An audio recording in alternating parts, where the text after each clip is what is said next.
Ayun ay napag-uusapan. Nagkaroon po ng pagkakataon si Christian Esguerra na makapanayam itong si Tito Sotto, mga kababayan.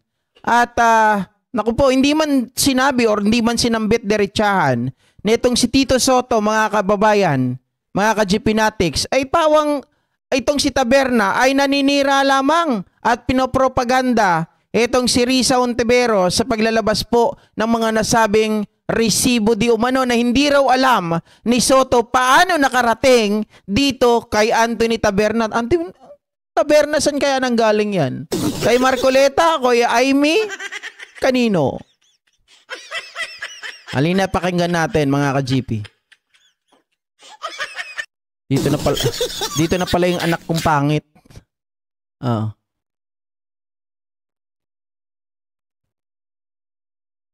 Di ba naglabas ng listahan di umano itong si Teka, hindi ka pa nakikita eh. Daldal mo eh.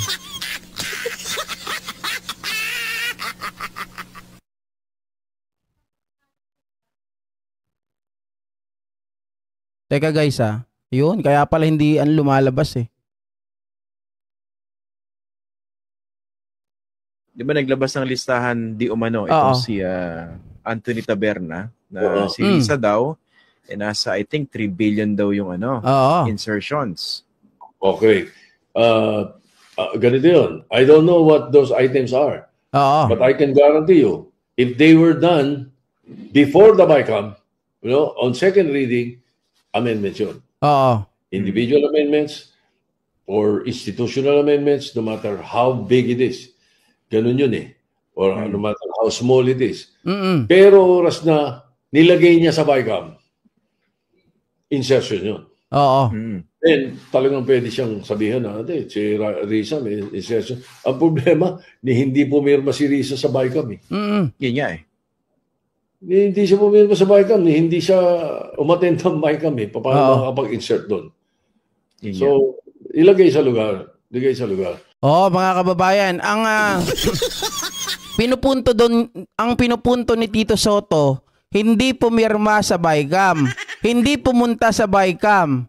Sa makatuwid, mga kababayan, maliwanag na yon ay amendment. Tapos sabi ngayon ni Mr. 10K, bakit ba pag kami insertion, pag kay Risa amendment?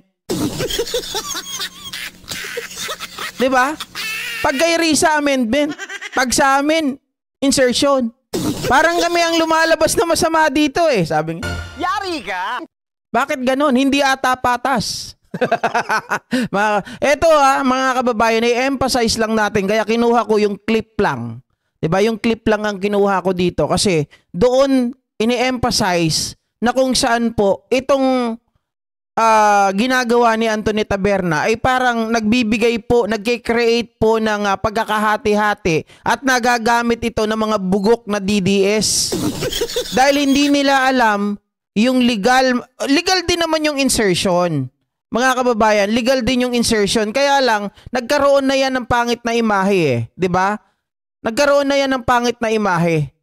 So, ang pinaka-legal talaga dyan, yung sinasabi ni Tito Sotto na sinagot niya si Marcoleta, nalilito na kami sa insertion, nalilito na kami. Sabi nyo nung una, hindi masama ang insertion. Pero ngayon, sabi nyo, almost all of the senators have insertion, at least 100 billion. Sabi ni Tito Sotto, teka lang. Sabi niya gano'n, tinatanong mo ako kanina kung ako ba ay nag-insert din sa tananang buhay ko na bilang isang senador. Sabi niya gano'n, ako ay hindi nag-insert during the BICAM. Pero kapag yan ay amendment, yes, oo, meron akong amendment. Pero sa insertion na nangyayari sa BICAM, na kayo-kayo lang ang nakakaalam, wala ako nun. Diba? Yun din ang sinasabi niya kay Risa. Mga kababayan, ito, yung insertion ni Risa ay nangyari during the amendment. Meaning, ito po ay legitimate. Legit. Okay?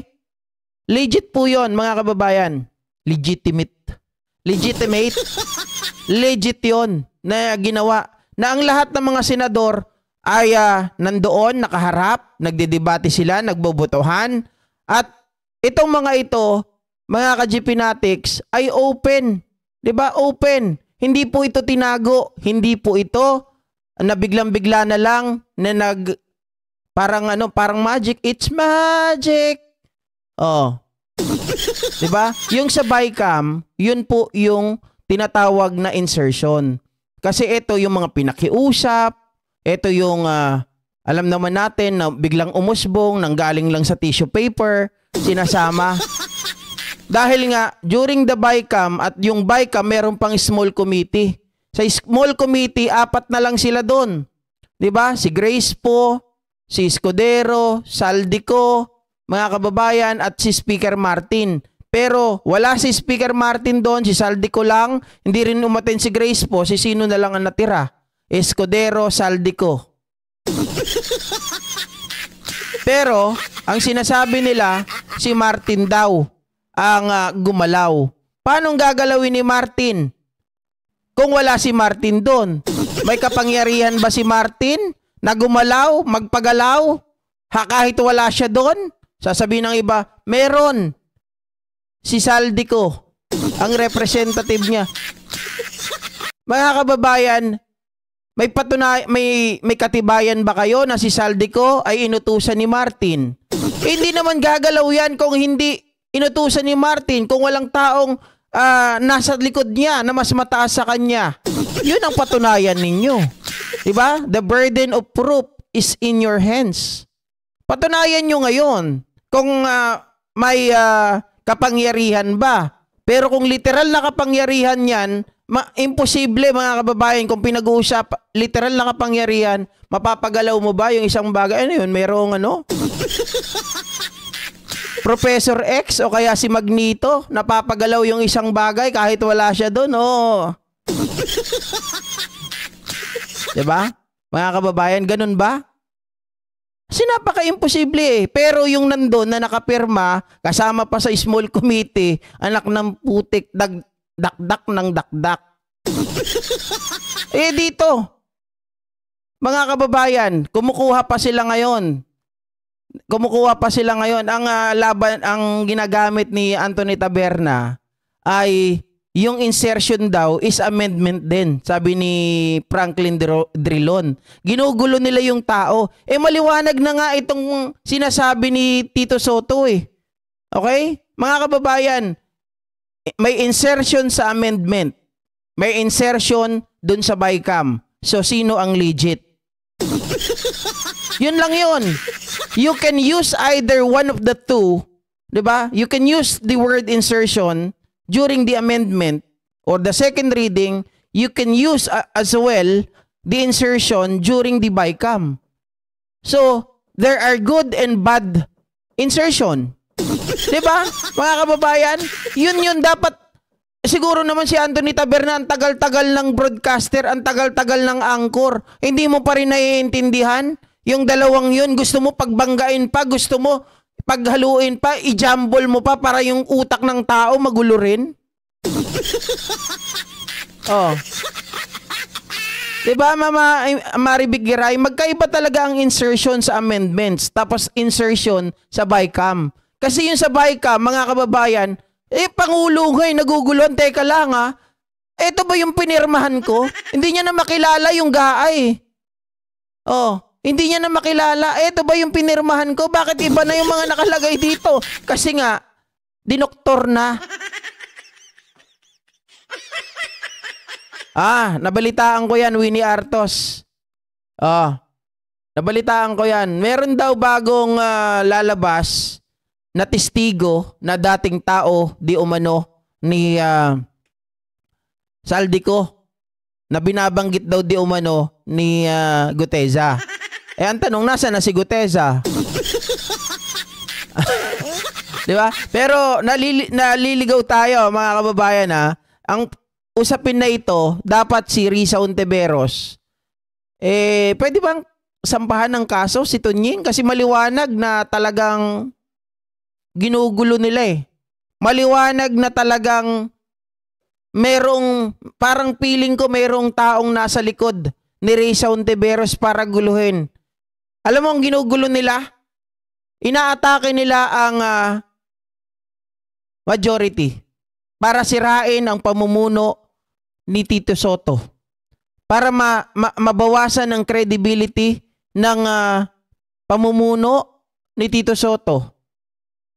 Kasi sa dami ba naman nun mga ka-GPnatics, ito pa nagtataka ako napansin nyo rin ba? Unang inilabas, wala yung mga Makabayan Black. Ay, Makabayan Black. Yung Duterte Black. Wala si Bato, si Bongo, si Robin. Alak ka.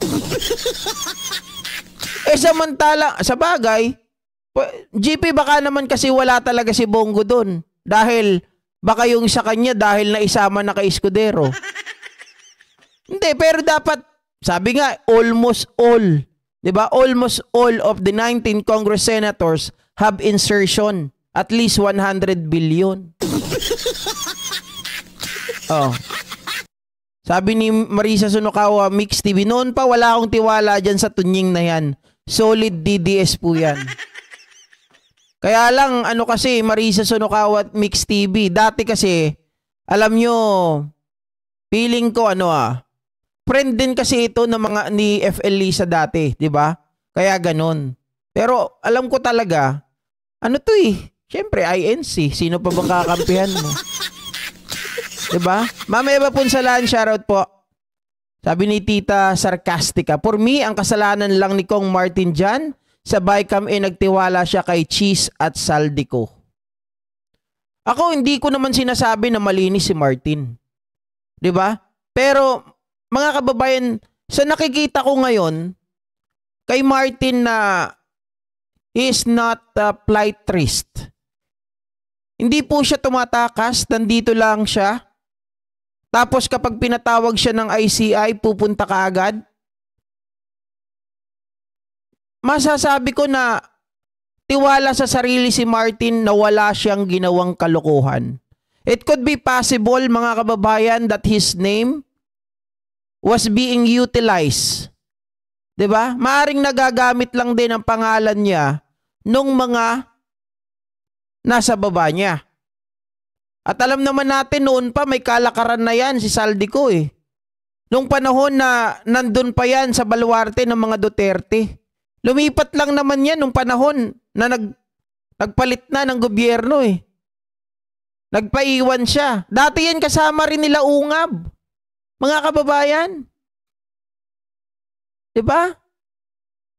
Sabi ni Opelia San maliwanag no gusto nilang siraan si Risa. Indeed, mga kababayan. Pero, madali naman itong madali naman po itong boljakin yung mga nagpapakalat nito eh. Hindi lang nila maintindihan talaga. Nakikita ko nga yung mga nasa Facebook vlogger ng mga DDS eh. Talagang pinapakalat nila, ayan, meron ka palang 3 billion, kaya pala hindi mo kinakalaban si Martin. Teka lang. Anong hindi kinakalaban si Martin? Kaya raw hindi siya nagsasalita against kay Martin. May dapat bang sabihin kay Martin? Si Risa? Hindi ko alam kung saan nanggagaling yung kanilang gustong sabihin eh. Ito nga si Cheese na nagsasalita against kay Martin. Wala nga maipakitang ebidensya, anak ng baka. ang ebidensya niya, tinawag yung mga tao na yan, yung pangalan that cannot be mentioned. Pangalan that cannot be mentioned. Minention na nga eh, pero wala pa rin katibayan. Pero mo yung nag-mention. Sino yung nag-mention? Si Diskaya. Sabi ni Diskaya, nung nandun sa house, sabi niya ganun, paalala lang po reminder lang po. Wala po akong direct access kaya Speaker Martin, sabi niya ganun. Wala po kaming personal transaction. Ano ibig sabihin nun? Lahat hearsay. Diba? Unless meron kang mga ebidensya to corroborate, to substantiate the allegation, doon maniniwala pa ako. Pero sa tinatakbo ngayon, palagay ko mga kababayan, si Martin ay talagang pinag-iinitan lang eh. Dahil si Sara galit na dyan dati pa. Hindi kasi pinagbibigyan eh. Hindi kasi binibigay ang gusto. 'Di ba? Ang gusto ni Sara dati, siya po mga kababayan ay parang bibihin. Ibigay lahat ng gusto.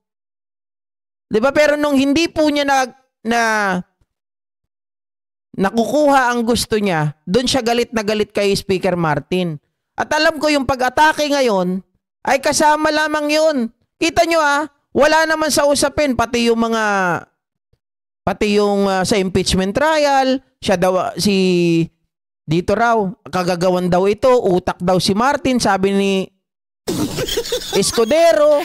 Samantalang, yun po mga kababayan, ang nakikita ng taong bayan at alam naman natin, ano ba ito mga bingi ba? Hindi ba nila naririnig yung sinasabi nung trial, nung hearing, na ang COA ay pinagsasabit ng kanilang expenditure? Ang resibo na ibinigay ay galing sa AFP.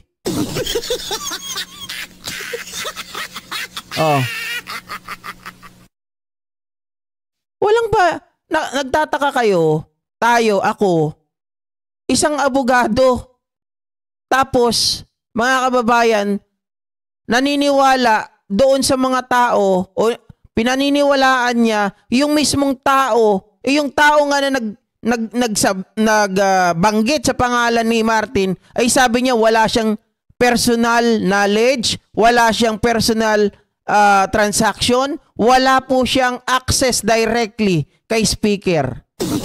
Pero si Escudero, guilty na. Wala naman maipakitang ebidensya. At kung tatanungin, sabi niya ganoon, dati ko nang alam yan, na mayroong nangyayaring, dati na pala 3 taon ang nakakaraan, ngayon ka lang magsasalita. Diba? He did not defend himself. Ibig sabihin, mga kababayan, parang talagang inamin niya that he is, diba? A corrupt official, tapos nagdadamay na lang, ayan kasama ko yan Ang problema, tinuturo niya yan, kasama ko yan, wala naman mapatunayan. Kaya ngayon, mga ka-GPnatics, itong nilalabas nila kay Risa Ontiveros para tuluyan pong maguluhan ng utak ng bayan. Para pag sinabing insertion, masama na kaagad. Hindi nila alam may 2 kinds of insertion.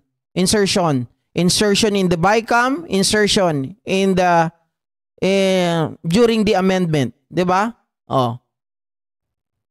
Nako. Ang mali lang siguro ni Martin napabayaan yan si Saldico. Maaari, mga kababayan, na sobra siyang nagtiwala at ginamit ang kanyang 'di ba? Ginamit yung pangalan ni Speaker Martin. Pero mga ka-GPnatics, lalabas din naman ang totoo niyan At saka ito, hindi po gahaman sa pwesto. Makita nyo naman bumaba. Di ba bumaba? Ibig sabihin niyan, walang tinatago. Si Saldico, nasa ibang bansa, pinababalik, biglang nag-resign. Yung mga yun, mga style na yun talaga yung mga magnanakaw. May kasalanan. Kaya dapat dito kay Tunying, mga kababayan, hindi nyo na sinusupport yan. May mga bagay minsan gusto ko na kinukuha ko sa kanyang video. Siyempre, vlogger tayo alangan naman piliin natin yun. Diba? Kapag ito ay magagamit natin, gamitin natin. Pero pag sa fake information, fake news na ginagawa nila, bakit mo kakampihan? Hindi kasi niya itinatama Ginagamit niya pa itong pahayag ni Drilon na ang insertion daw ay normal. Yan daw ay legal. Dalawang klase. Baka nung time nila, ang insertion na sinasabi ni Drilon ay during the insertion, hindi niya alam during the BICAM. Diba? Na may insertion din doon, na biglang-bigla na lang tumutubo na parang uong. Yari ka! Pinagalitan ako ng nanay ko kahapon Nanonood pala. Pagkatapos nung live ko, tawag sa akin. Sabi niya gano'n, ano ba naman? Parang hindi ka Ilocano. Parang hindi kita anak Sabi ko, bakit? Saan ba ako lumaki? Sabi niya, uong lang, hindi mo alam. Malay ko, makakasabi kong gano'n, bibihira kasi tayo makaulam ng mushroom. Kaya hindi ko matandaan. Ang alam kong uong, yung mas madalas kong kainin dito, yung uod, yung sabi kong ganon. Diyos ko po. Napagalitan tuloy ako